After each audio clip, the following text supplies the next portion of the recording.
Hello friends, welcome to Panisha Tutor. Hope everyone is doing good. Friends, in this video, I will discuss about the recently debated hot topic, that is increase in the BSF jurisdiction. और आपने देखा होगा कि पंजाब, वेस्ट बंगाल, इनके chief minister, political parties are now raising voice against this, कि this is a attack against central state relationship, federalism, ऐसे सवाल देखने को। तो हम इस पूरी वीडियो में डिस्कस करेंगे कि ये सेंट्रल गवर्नमेंट के पास पावर आई कैसे इस चीज को बढ़ाने की। दूसरा, सेंटर स्टेट रिलेशनशिप में क्या सेंट्रल गवर्नमेंट के पास पावर है। तीसरा, स्टेट पुलिस का क्या होगा। चौथा, अब बीएसएफ क्या क्या कर सकती है। पांचवी चीज जो हम डिस्कस करेंगे कि पहले ये कैसे होता था और ये कब से पावर मिली बीएसएफ को इस तरह के जुरिडिक्शंस की। इस पूरे वीडियो में एंड तक आप वॉच करें, आपको समझ आएगा। ये पूरा टॉपिक जो है आपके मेंस, आपके interview, it is also important for your knowledge improvement. तो चलिए देखते हैं। BSF specifically falls under home ministry. आप बीएसएफ के साथ साथ जितनी पैरामिलिट्री फोर्सेस हैं, जैसे कि आप सीआरपीएफ देख लो, सीआईएसएफ देख लो, एसएसबी देख लो, आईटीबीपी, ये सब होम मिनिस्ट्री के अंडर आते हैं। बीएसएफ एक पैरामिलिट्री फोर्स है, डिफेंस मिनिस्ट्री के अंडर नहीं आती। डिफेंस मिनिस्ट्री के अंदर आर्मी आती है, एयरफोर्स आती है, नेवी आती है, बीएसएफ नहीं आती। BSF is under the control of home ministry. तो अभी रिसेंटली होम मिनिस्ट्री ने बीएसएफ की जुरिडिक्शन बढ़ा दी है एक नोटिफिकेशन जारी करके। उन्होंने क्या बढ़ाया है?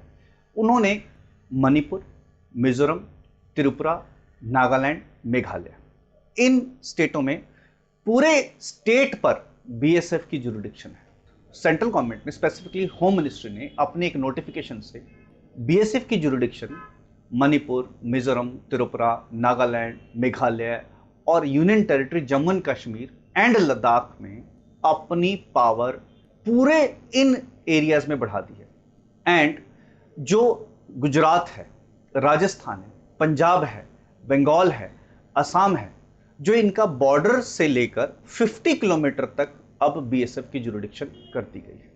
अर्लियर इन 2014 में, यानी कि 2014 में भी इसी तरह का नोटिफिकेशन जारी किया गया था। And in 2014 whole area of Mizoram, Manipur, Tripura, Nagaland, Meghalaya and Jammu and Kashmir था। पुराने जम्मू एंड कश्मीर में लद्दाख वगैरह भी आता था, क्योंकि अब तो यूटी हो गया है। और a belt of 80 kilometres in the state of Gujarat, यानी कि गुजरात के बाउंड्री से 80 kilometre, 50 kilometre in state of Rajasthan, 15 kilometre यानी कि 15 kilometre in Punjab and West Bengal और असम। इसका मतलब है कि गुजरात 80 किलोमीटर था, उसकी तो बाउंड्री इन्होंने कम कर दी, बीएसएफ की जुरिडिक्शन कम कर दी 80 टू 50 किलोमीटर। और पंजाब, वेस्ट बंगाल जो 15 किलोमीटर था एंड असम आल्सो, इनकी जो बाउंड्री है 15 यानी कि 15 से 50 किलोमीटर, ये चेंज किया। अब इससे हुआ क्या? अब हम बीएसएफ की जो पावर बढ़ाई गई है, इससे हुआ क्या ये समझने की कोशिश करते हैं। For online video course or live interactive classes, join panishatutor.com. We provide coaching for different competitive exams such as UGC NET JRF, SSC exams, bank exams, and various other state and central level government job exams. We also provide coaching for various UG and PG based admission entrance tests. We provide complete quality video lectures, PDF notes, MCQs, and online mock test series. We also provide Zoom interactive online classes. For more information, visit panishatutor.com, or you can also see our demo lectures or demo videos on our YouTube channel. BSF की जो power बढ़ाई गई है, इससे ये होगा कि BSF जो है अब बॉर्डर से लेकर 50 किलोमीटर तक किसी की तलाशी ले सकता है, कोई चीजें जब्त कर सकता है और उन्हें गिरफ्तार भी कर सकता है। अब सवाल आता है कि पहले क्या करते थे? पहले भी यही करते थे, लेकिन 15 किलोमीटर पंजाब में पहले था, वेस्ट बंगाल में 15 किलोमीटर था, असम में 15 किलोमीटर था। अब ये बढ़ाकर 50 किलोमीटर कर दिया गया। बीएसएफ की पावर किन एक्टों को थ्रू बढ़ाई गई है, हम उन एक्टों को देखते हैं। तो बॉर्डर सिक्योरिटी फोर्स एक्ट 1968, इसके तहत अगर बीएसएफ को पावर देखो तो criminal procedure code, passport entry act 1920, passport act 1967, arms act, custom act and some other law, जैसे कि NDPS act means narcotics drugs and psychotropic substance act 1985। इन कानूनों के तहत बीएसएफ को पावर थी सर्च, सीजर और अरेस्ट की। लेकिन जो ये 2021 का नोटिफिकेशन है, बीएसएफ को जो पावर बढ़ाई गई है वो सिर्फ 3 लॉ के तहत बढ़ाई गई है, सीआरपीएफ के तहत, पासपोर्ट एंट्री एक्ट के तहत एंड पासपोर्ट एक्ट 1967 के तहत। अब क्वेश्चन खड़ा हो जाता है कि हमारे देश में तो ड्रोन्स बहुत आ रहे हैं, ड्रोन्स के थ्रू हथियार आ रहे हैं, ड्रग्स आ रहे हैं, इनमें क्यों नहीं पावर बढ़ाई गई? तो काउंटर आर्गुमेंट ये है क्योंकि बाकी एजेंसीज इसमें इन्वॉल्व हैं, खासतौर पर नार्कोटिक्स में, जो स्टेट के नार्कोटिक्स या सेंट्रल नार्कोटिक्स डिपार्टमेंट है वो इन्वॉल्व हो जाता है, इसलिए इन पावरों को नहीं बढ़ाया गया। अब क्वेश्चन आ जाता है इसी पर कि स्टेट पुलिस का क्या होगा? तो स्टेट पुलिस की पावर पहले जैसे ही रहेंगी।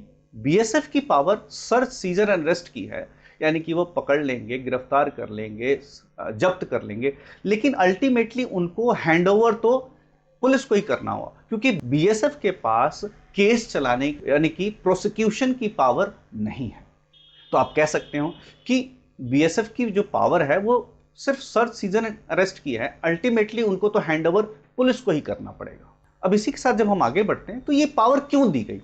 फर्स्ट टाइम इन 1969 में बीएसएफ को ये पावर दी गई थी under foreigners act, passport act and custom act. The reason was that in borders areas में पुलिस नहीं थी, यानी कि स्टेट की पुलिस नहीं थी और पॉपुलेशन भी नहीं थी। अब क्योंकि पॉपुलेशन भी आ गई है और स्टेट के थाने भी हैं, मगर स्टेट के थाने उतने स्टाफ नहीं होते हैं जितने जरूरी होते हैं, जिसकी वजह से इन एरियाज में लॉ एंड ऑर्डर की प्रॉब्लम रहती है। और देखा गया है कि इलीगल क्रॉसिंग, इलीगल माइग्रेशन, जा ये नार्कोटिक्स, जा आप गन, इलीगल जो एक्सपोर्ट इंपोर्ट है वो होता रहता है। इसीलिए उस समय इट वॉज फेल्ट दैट कि बीएसएफ की पावर बढ़ाई जाए।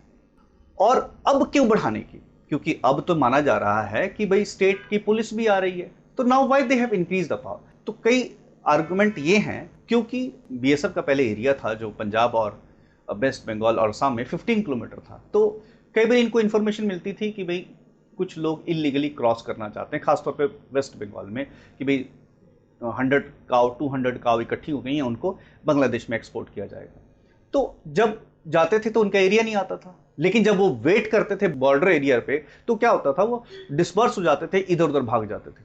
लेकिन अब क्या होगा कि जब वो 50 किलोमीटर कर दिया गया है तो आराम से जहां पर इंफॉर्मेशन मिली है वहीं पर जाकर उनको सीज कर सकते हैं, अरेस्ट कर सकते हैं।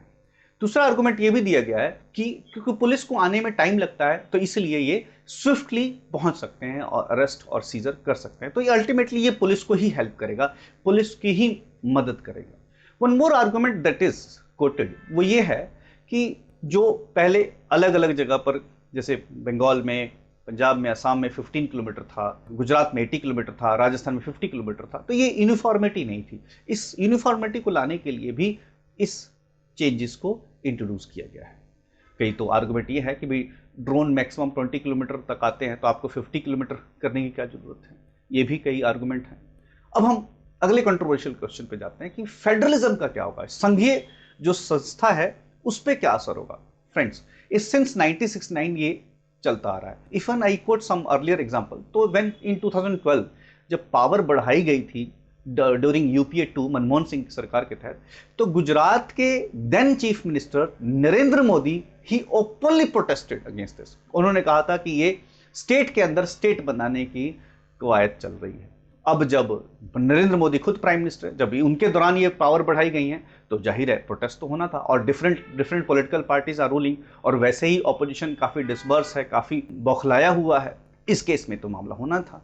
तो बेसिकली जैसे मैंने बताया कि पुलिस की पावर को कम नहीं करता, बल्कि पुलिस की पावर को और असिस्ट करता है और हेल्प करता है। अगर आप देखो कौन कौन का एरिया पंजाब का चला जाएगा, जो आपकी स्क्रीन पर है, गुरदासपुर, अमृतसर, फरीदकोट, मुक्तसर साहिब, तरन तारण, बटाला, ये एरिया पंजाब के चले जाएंगे अंडर बीएसएफ जुरिडिक्शन।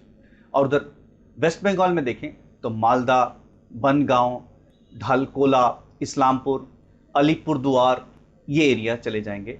तो इस तरह से काफ़ी हद तक एरिया जो है बंगाल के भी बीएसएफ की जुरिडिक्शन में होंगे। इसलिए यहाँ पे डिफरेंट पॉलिटिकल पार्टीज की सरकारें हैं, ऑपोजिशन की सरकारें हैं, तो ये प्रोटेस्ट हो रहा है। अब इस सिचुएशन में क्या हो, क्योंकि पहले ये बड़ा स्मूथली चलता था, लेकिन क्योंकि अभी पॉलिटिकल कलर मिल गया है इसको, तो पहले बीएसएफ अपनी जुरिडिक्शन को मार्क नहीं करती थी। मैप में यानी कि कोई मार्किंग नहीं थी। जैसे आपने देखा होगा पुलिस थानों में भी ऐसा होता है कि भाई पुलिस थाने कहते हैं ये हमारे एरिया में केस नहीं है, आप दूसरे थाने का केस है, वहां भगा देते थे। Now onward it might be possible कि बीएसएफ अब मैप पे अपना एरिया डिमार्केट करे ताकि कंफ्यूजन ना हो पुलिस और इसके बीच में। तो संघीय ढांचे पर आप कह सकते हो कि बीएसएफ के पास पावर तो सीजर की है, गिरफ्तारी की है, अटैच करने की है, लेकिन ultimately they have to hand over the culprit, जो भी सीजर हुआ है, जो भी उन्होंने जब्त किया है, पुलिस को, ताकि फर्दर केस को आगे लेके जा सकें। तो इसका ज़्यादा असर नहीं होता। हाँ, ऑफ कोर्स जिस तरह से सिचुएशन बनती जा रही है, आपने देखा होगा कि बहुत ड्रोन से टिफिन बॉम्ब आ रहे हैं, ड्रोन से चीज़ें आ रही हैं, नारकोटिक्स आ रहा है, और पुलिस के पास उतनी क्षमता नहीं है, या उतनी कैपेसिटी नहीं है, बॉर्डर एरियाज हैं जो बीएसएफ के अंडर ही हैं, इसीलिए इनकी पावरों को बढ़ाने से कोई नुकसान तो नहीं होगा। अगर हम इसको पॉलिटिसाइज ना करें तो हमारे देश की सिक्योरिटी के लिए ज़्यादा सही है। फ्रेंड्स, ये वीडियो कैसा लगा आप कमेंट सेक्शन में कमेंट करें, और आपको ऐसी वीडियो मिलती रहें जो आपके लिए ज्ञानवर्धक भी हो, plus also this help you in means interview and even some extent तक पीटी में भी हेल्प करेंगे। इसलिए बेल आइकन को प्रेस कर दें, और आप हमें कॉन्टैक्ट भी कर सकते हैं through WhatsApp, phone number, Gmail. Thank you friends.